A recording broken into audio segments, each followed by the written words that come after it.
नया प्लेलिस्ट जिसमें हम लोग बात करेंगे डिस्कनेक्शन एनालिसिस रिट्रोसिंथेटिक अप्रोच।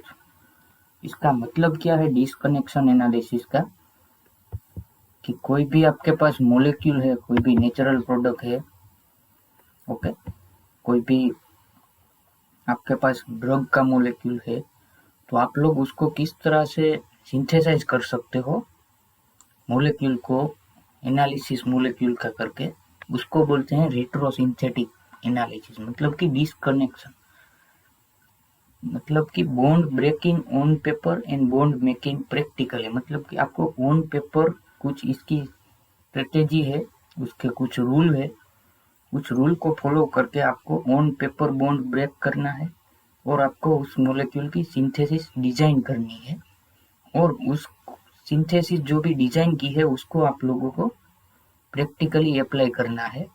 तभी आप लोगों को वो टारगेटेड मॉलिक्यूल जो आपका है वो प्रोड्यूस होगा लैब में।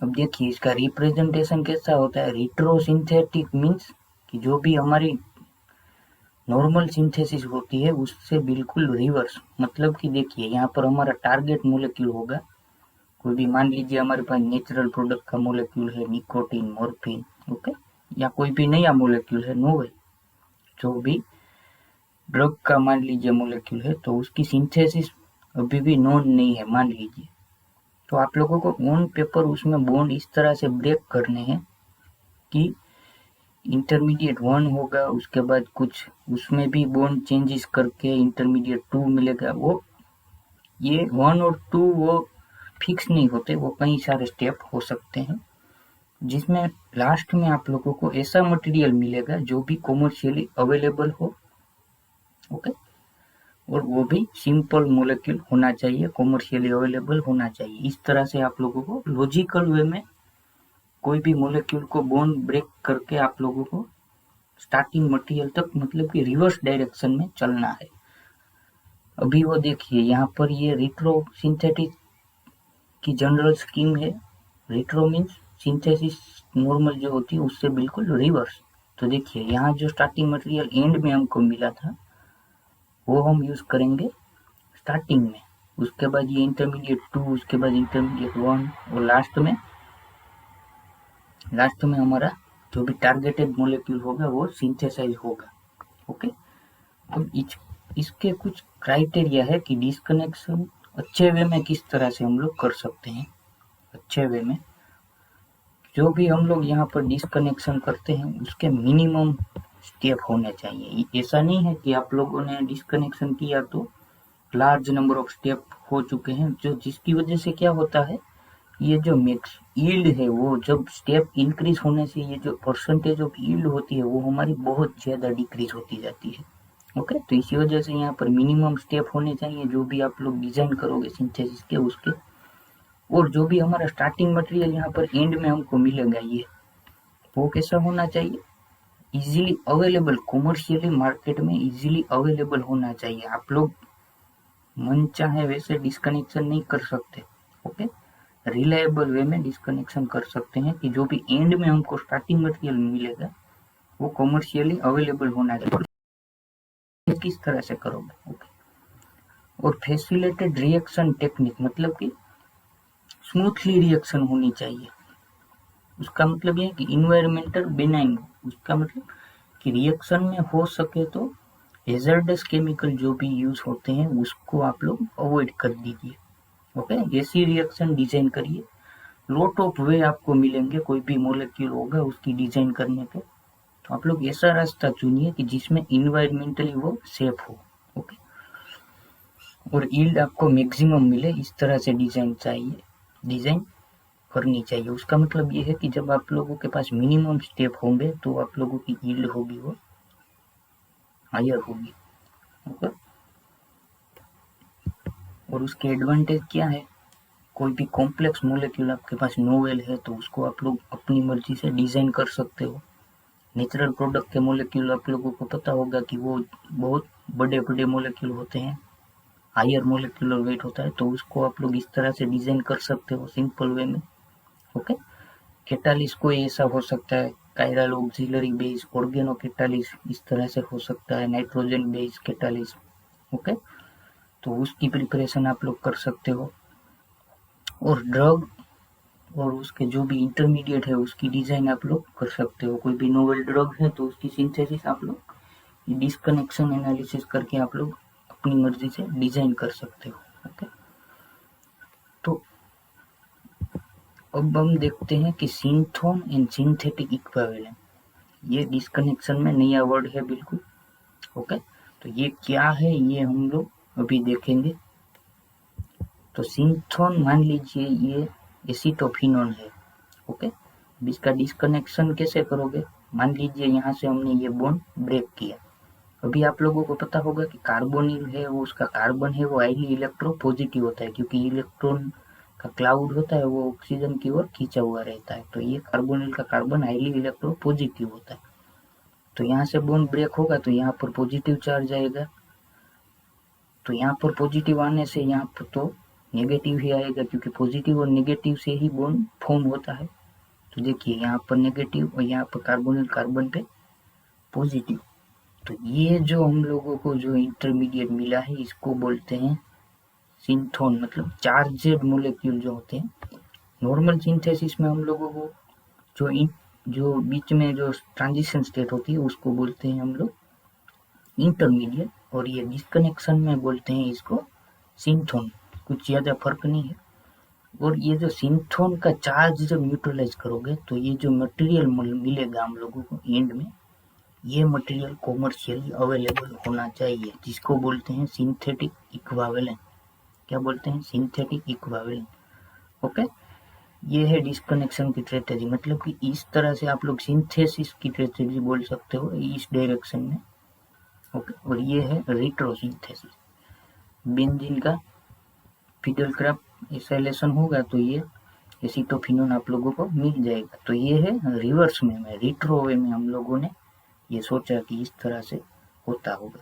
ओके, अब ये बॉन्ड रिलायबली ब्रेक होना चाहिए, यहाँ से आप लोग ब्रेक नहीं कर सकते। ओके, तो मिथाइल ग्रुप फिर से आप लोग अटैच कैसे करोगे, ये प्रॉब्लम हो जाएगी। इसी वजह से इस तरह से बॉन्ड ब्रेक करना चाहिए कि जो भी सिंथेटिक इक्विवेलेंट हमको मिलेगा वो कॉमर्शियली अवेलेबल हो, उसकी रिएक्शन प्रोसीड होनी चाहिए। ओके, ऐसा नहीं करना है कि कोई भी सिंथेटिक इक्विवेलेंट मिले वो ही बिल्कुल नोवेल मोलेक्यूल एग्जिस्ट ही न करता हो। ओके, तो रिलायबल वे में आप लोगों को बॉन्ड ब्रेकिंग करनी है। तो इसमें एक्सेप्टर सिंथोन भी होते हैं और डोनर सिंथोन भी होते हैं। एक्सेप्टर सिंथोन मीन्स कोई भी इलेक्ट्रॉन एक्सेप्ट करेगा तो उसके ऊपर चार्ज कैसा होगा आप लोग सोचिए, तो उसके ऊपर पॉजिटिव चार्ज होगा, तभी वो इलेक्ट्रॉन को एक्सेप्ट करेगा। तो एक्सेप्टर सिंथोन मान लीजिए कि ये नाइट्रोजन है। Okay, NO2 plus. तो उसके सिंथेटिक इक्विवेलेंट मीन्स यहाँ पर हमने जो भी देखे सिंथेटिक इक्विवेलेंट किए थे ये सिंथोन थे। तो इसके सिंथेटिक इक्विवेलेंट मीन्स कि ये जो मटेरियल है उसके ये मटेरियल किससे प्रोड्यूस होता है, कौन सा स्टार्टिंग मटेरियल हम यूज करेंगे तो ये सिंथोन प्रोड्यूस होंगे, तो इसको बोलते हैं सिंथेटिक इक्विवेलेंट। तो यहाँ पर NO2 है, NO2 प्लस, तो ये कौन से मटेरियल से प्रोड्यूस होगा? अभी आप लोगों को पता ही होगा कि जो भी नाइट्रेशन की प्रोसेस होती है बेंजीन में, उसमें NO2 किस तरह से प्रोड्यूस होता है, HNO3 H2SO4 की रिएक्शन होती है तब NO2 प्लस प्रोड्यूस होता है। सिमिलरली यहाँ पर Br प्लस, ब्रोमीन प्लस किस तरह से प्रोड्यूस होता है, ब्रोमिनेशन के थ्रू, मतलब कि ब्रोमीन और कोई भी लुईस एसिड होगा तो यहाँ पर Br प्लस प्रोड्यूस होगा, क्योंकि Br बॉन्ड में से जो भी 1 Br होगा वो एक्सेप्ट कर लेगा ये लुईस एसिड, क्योंकि उसके पास इलेक्ट्रॉन डेफिशिएंट है, इसी वजह से तो Br प्लस बचेगा, वो यहाँ पर हम लोगों को मिलेगा। सिमिलरली यहाँ पर देख सकते हैं मिथाइल प्लस कार्बोकेटाइन, तो ये किस तरह से जनरेट होता है, तो ये भी अल्काइल हैलाइड की लुईस एसिड के साथ रिएक्शन करोगे। सिमिलरली फिल्डर क्राफ्ट अल्काइलेशन में जो भी मिथाइल प्लस रेडिकल जनरेट होगा वो इस तरह से होता है। कोई भी अल्काइल हैलाइड होता है उसकी लुईस एसिड मतलब कि AlCl3 के साथ रिएक्शन करो कि मिथाइल प्लस रेडिकल सिंथोन प्रोड्यूस होगा, जिसको सिंथोन बोलते हैं। और ये जो प्रोड्यूस करते हैं इसको बोलते हैं सिंथेटिक इक्विवेलेंट। अब यहाँ पर अनोथर ये A0 क्या है वो मैं अभी बताता हूँ। अब ये देखिए, इसको A1 क्यों कहा गया है वो भी मैं अभी बताता हूँ। अब ये देखिए, ये क्या है, ये कार्बोनिल के पॉजिटिव चार्ज प्रोड्यूस करने में कौन सा मटेरियल यहाँ पर यूज हुआ होगा। तो ये देखिए, कार्बोनिल क्लोराइड, मतलब कि कोई भी न्यूक्लियोफाइल आएगा तो क्लोराइड यहाँ से निगलेक्ट हो जाएगा, यहाँ से रिमूव हो जाएगा, तो यहाँ पर पॉजिटिव चार्ज आएगा। ओके, सिमिलरली यहाँ पे प्रोटोनेशन के थ्रू यहाँ पर गुड लिविंग ग्रुप जनरेट होकर यहाँ पर भी ये निगलेक्ट मतलब रिमूव हो जाएगा, तो यहाँ पर पॉजिटिव चार्ज आएगा। यहाँ पर भी ऐसा है, यहाँ पर न्यूक्लियोफाइल अटैक करेगा तो ये गुड लिविंग ग्रुप है, तो यहाँ से जाएगा, ये रिमूव होगा इस तरह, तो यहाँ पर भी पॉजिटिव चार्ज आएगा। तो ये सिंथोन है, तो इस तरह से ये इसके सिंथेटिक इक्विवेलेंट, मतलब कि ये स्टार्टिंग मटेरियल मान सकते हो। तो ये स्टार्टिंग मटेरियल के थ्रू ये जनरेट होता है। अब देखिए ये किस तरह से जनरेट होगा, यहाँ पर देखिए ये 1 और 2 देख सकते हैं। इसको 2 क्यों कहा, क्योंकि यहाँ पर 2 पोजीशन पे पॉजिटिव चार्ज है, इसलिए यहाँ पर A2 कहा। A मीन्स एक्सेप्टर सिंथोन, इसलिए A सिंबल दिया है। यहाँ पर भी 1 पोजीशन पे चार्ज है। ओके, और ये A0 क्योंकि यहाँ पर इसे कार्बोनिल ग्रुप नहीं है। तो ये किस तरह से जनरेट होगा, यहाँ पर लुईस एसिड है और यहाँ पर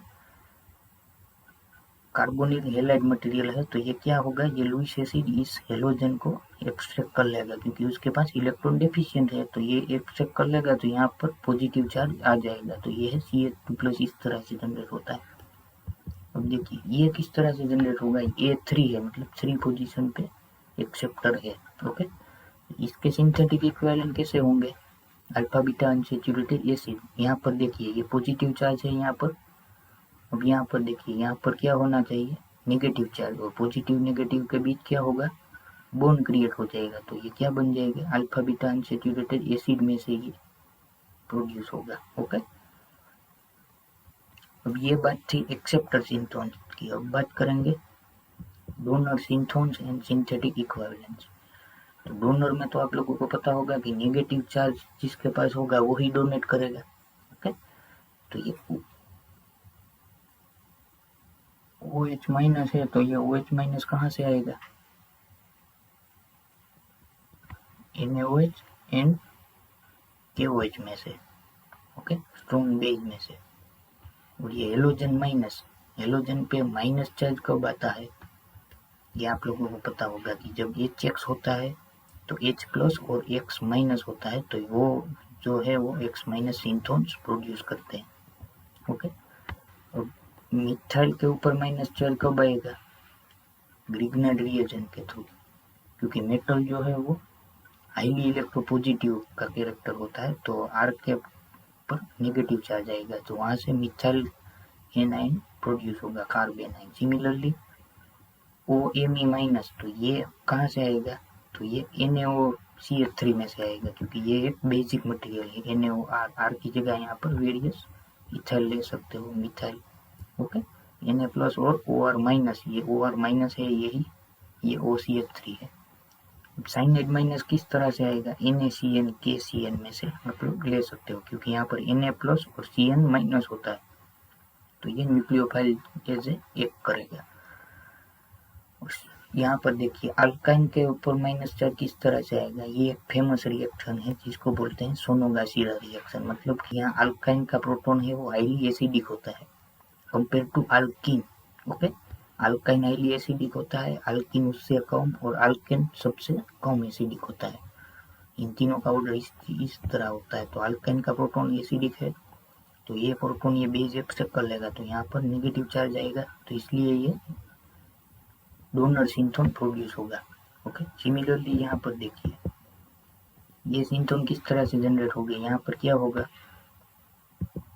देखिए ये हाइड्रोजन होगा और LiX होगा। ओके, तो इस तरह से यहाँ पर नेगेटिव चार्ज जनरेट होगा। सिमिलरली यहाँ पर D2, ये D2 क्या है, 2 पोजीशन पे नेगेटिव, और D मीन्स डोनर सिंथोन है, इसी वजह से D सिंबल यूज किया गया।